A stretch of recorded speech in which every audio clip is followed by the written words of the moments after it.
My name is Kim, and I live here in Spring Park Place Apartments. I actually have 6 children.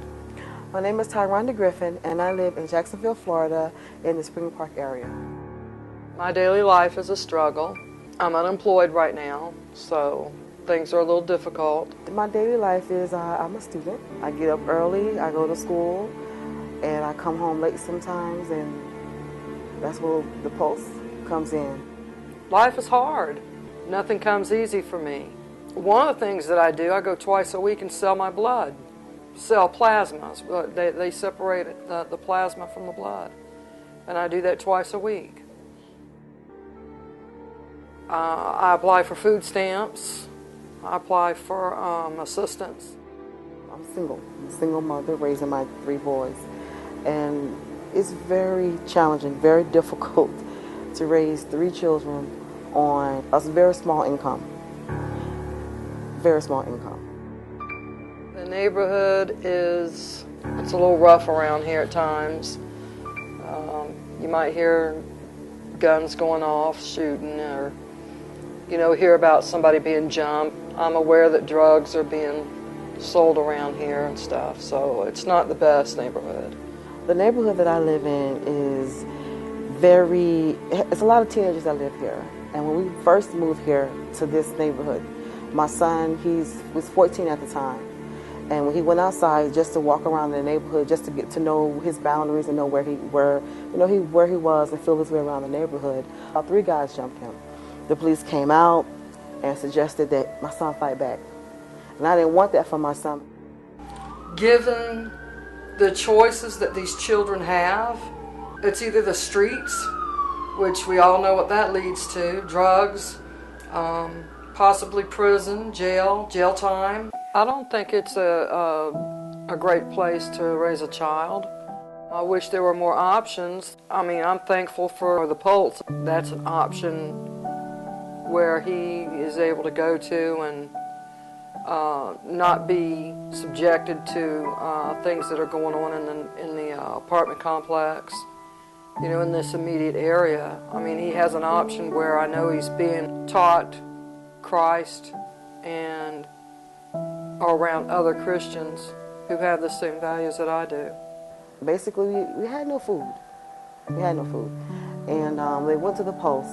And I just really didn't know that the Pulse was feeding them. I thought that the Pulse was just giving them little snacks and, helping them with their little homework and everything. But that wasn't the case. She was feeding them, they were feeding them dinner.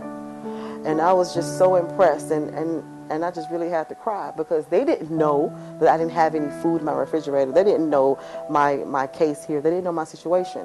But for them to be fed at the Pulse and to have my children's need met, it was just really awesome. I'm just so happy that the Pulse is here because I don't need to be at school stressing and worried about my son or my sons, their safety, and having the Pulse, open right after school and able to be home. I'll come home maybe 6, maybe 5 o'clock, and I know that either they're in the Pulse or they're leaving the Pulse, and so that is such a great big stress and pressure, off of me. It is a place for children in the neighborhood, in this community, that they can come to other than running around in the streets, getting bored, not knowing what else to do, maybe getting in trouble possibly.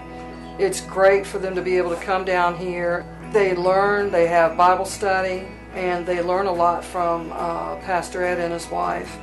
So I've noticed a big difference in Raphael since he's been going to the Pulse. He looks up to Pastor Ed. I know I can go to Pastor Ed and talk to him, and that he'll be there for Raphael. And right now, that's the man in his life. That's the man in Raphael's life right now. I see the difference that the Pulse is making in my community about the children's actions and the children's behaviors, the children's excitement about being someplace other than the backyard, other than playing around with the mailboxes, other than fighting each other, other than doing something. They're doing something constructive. They actually have some place to go, someone that has the patience with them to sit down and help them with their homework, feed them when they're hungry, someone that actually cares about them. And they feel the difference because when they come home, their actions are different. I know my children's actions are different. They're more calm. They want to read the Word. Now, since they have some place to go and someone else to help them with their homework other than their brother or me, they're more excited about doing their homework. They're more excited about being around other people, other children the same age that they are. I'm very thankful. I'm glad that they're here. I'm glad the Pulse is here, and I have an option where I can send my son, and I know he's okay there. I think this is their only option. This is it. My biggest hope is that he grows up to be a valiant man of God and stays to the way I've raised him, that I'm raising him to be, and that's to be a Christian, a follower of Christ, and that he's successful in life and he doesn't have to struggle like I've had to struggle. I've taught all my children that all the choices you make all through your 20s will affect you the rest of your life. And I'm 53 years old now. The choices I made have put me in a position where I don't have a lot, I'm not successful, I struggle, and I don't want them to make bad choices like I did. I want so much more for my children than what this neighborhood has to offer. Not my shoes. Not in my footsteps. I want more for them.